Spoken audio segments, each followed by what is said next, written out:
Bayangkanlah bahwa orang lain menyebut nama Anda juga. Karena Anda telah menjalankan talenta yang Tuhan berikan dalam hidup Anda. Mari kita miliki mentalitas hamba 2 talenta dan hamba 5 talenta. Bukan sebaliknya, mentalitas hamba 1 talenta itu mentalitas yang BEJ, blame, excuse, justify, ya, juga suka menuntut, bersungut-sungut atau berasumsi negatif. Nah, saya sudah bahas 2 penyakit mentalitas hamba 1 talenta ini.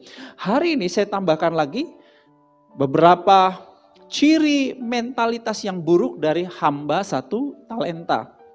Saya ajak saudara untuk bersama saya membaca Matius 24, maksud saya Matius 25 ayat 24 dan ayatnya yang ke-25. Kini datanglah juga hamba yang menerima 1 talenta itu dan berkata, Tuhan, aku tahu bahwa Tuhan adalah manusia yang kejam, yang menuai di tempat di mana Tuhan tidak menabur dan yang memungut dari tempat di mana Tuhan tidak menanam.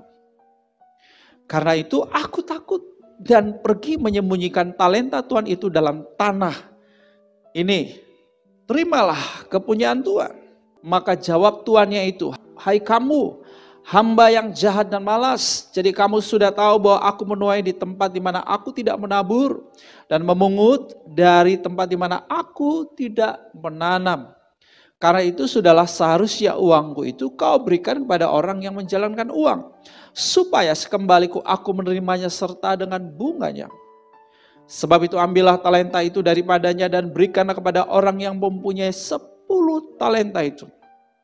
Karena setiap orang yang mempunyai kepadanya akan diberi, sehingga ia berkelimpahan. Tetapi siapa yang tidak mempunyai, apapun juga yang ada padanya akan diambil daripadanya. Dan campakkanlah hamba yang tidak berguna itu ke dalam kegelapan yang paling gelap. Di sanalah akan terdapat ratap dan kertak gigi. Nah, saya tambahkan hari ini 2 mentalitas buruk, yaitu pemberontak. Ini yang pertama, saudara. Jelas sekali bahwa orang yang menerima 1 talenta ini adalah seorang pemberontak. Ya kan? Efesus 5 ayat 1 berkata, jadilah penurut-penurut Allah, seperti anak-anak yang kekasih. Tuhan mau kita jadi penurut-penurutnya. Maka saudara, bahwa ketika saudara kita taat, ganjaran dari ketaatan itu adalah berkat. Sebaliknya, ganjaran dari ketidaktaatan atau akibat dari pemberontakan itu adalah kutuk. Jadi ketika kita itu berontak, maka kita sedang mendatangkan kutuk dalam hidup kita. Nabi Samuel pernah menyatakan dengan tegas kepada Raja Saul, akibat dari ketidaktaatan Raja Saul, Nabi Samuel bilang Tuhan lebih berkenan kepada sikap dengar-dengaran kepada dia atau sikap taat kepada dia. Lebih dari sekedar memberikan korban bakaran dan korban sembelihan. Ya, kita bisa saja berikan apapun korban-korban kepada Tuhan. Tapi kalau kita lakukan itu bukan dengan sikap ketaatan, dengar-dengaran sama Tuhan, tapi kecenderungan kita adalah berontak. Kita nggak jadi penurut-penurut Allah. Saya beritahu itu melukai hati Tuhan. Itu kejahatan di hadapan Tuhan. Ya. Nah, beberapa ciri pemberontakan seperti ini. Sikap semau gue. Suka-suka aku dong. Ya, ini ada orang model begini memang, ya kan? Suka melanggar aturan, ya. Udah dibuat begini, nggak ikut. Maunya sendiri, saudara, ya. Nggak bisa diatur, ya. Tidak tertib hidupnya, tidak disiplin. Nah, tahukah saudara bahwa talenta-talenta itu akan menjadi talenta-talenta yang biasa atau tidak menjadi maksimal kalau kita ini tidak mengembangkan talenta itu dengan disiplin untuk belajar, berlatih, mencoba lagi dan lagi. Iya. Thomas Alva Edison terlahir dengan 5 talenta menurut saya. Tetapi saya mau beritahu bahwa dia tidak secara otomatis memunculkan talenta-talenta itu tanpa belajar, tanpa berlatih, tanpa dia dengan sengaja mendisiplinkan dirinya untuk memberdayakan talenta-talenta itu. Orang-orang yang suka memberontak adalah orang yang suka sulit diatur atau ikut aturan. Ya. Nah, atau orang-orang yang sulit untuk mendisiplin dirinya. Kalau kita mau menjadi hebat, ada teorinya berkata begini, 10.000 kali jam latihan, itu akan menjadi talenta kelas dunia. Jadi talenta kita akan menjadi lebih hebat lagi, lebih berbobot lagi, lebih maksimal lagi. Kalau itu saudara dipelajari terus, dilatih terus, maka pasti akan berkembang menjadi sebuah talenta yang hebat. Nah ini memerlukan apa? Memerlukan manajemen. Manajemen waktu misalnya. Kalau Anda mau jadi olahragawan karena talentamu di bidang sport, kinestetik, atlet, wah itu memerlukan saudara-saudara sejumlah aturan yang perlu Anda ikuti. Sejumlah disiplin, tata tertib yang Anda perlu ikuti. Tapi kalau Anda berjiwa berontak, nggak mau ikut aturan, ya nggak bakal jadi orang hebat di bidang atlet.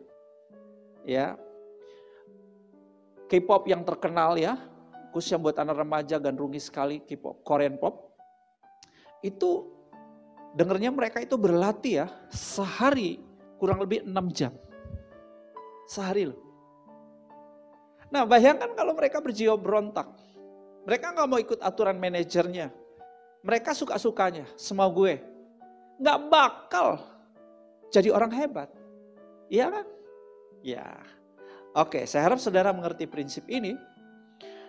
Jadi saudara-saudara, mari kita belajar untuk ngikut aturan.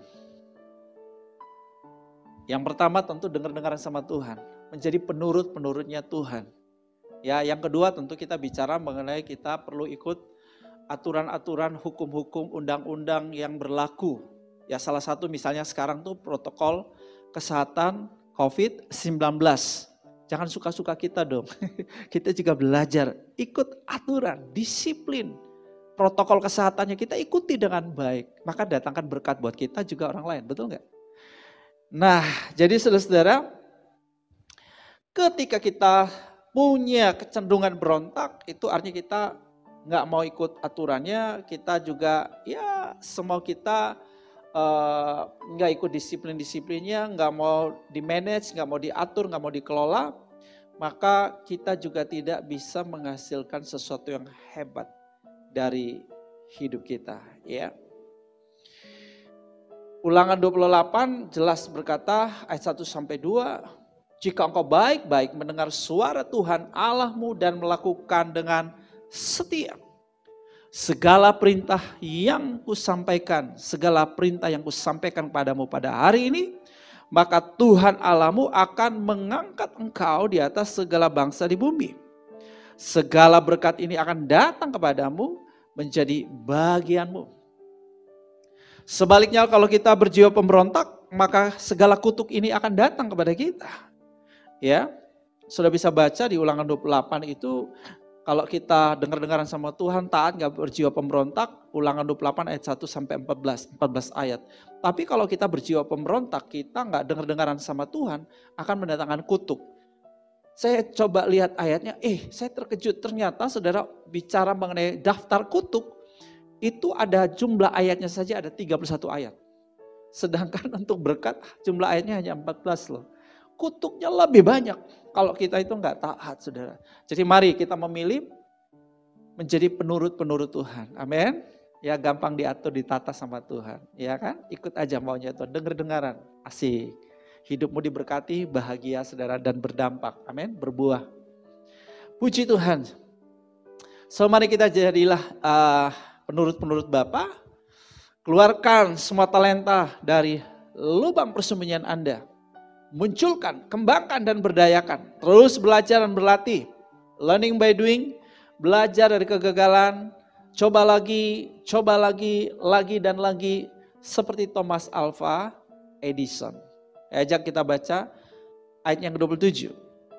Karena itu sudahlah seharusnya uangku itu kau berikan kepada orang yang menjalankan uang, supaya sekembaliku aku akan menerimanya serta dengan bunganya. Nah, ciri yang kedua dari penyakit nih orang satu talenta ini, saudaraku, mentalitas yang buruk dari satu talenta ini adalah kikir.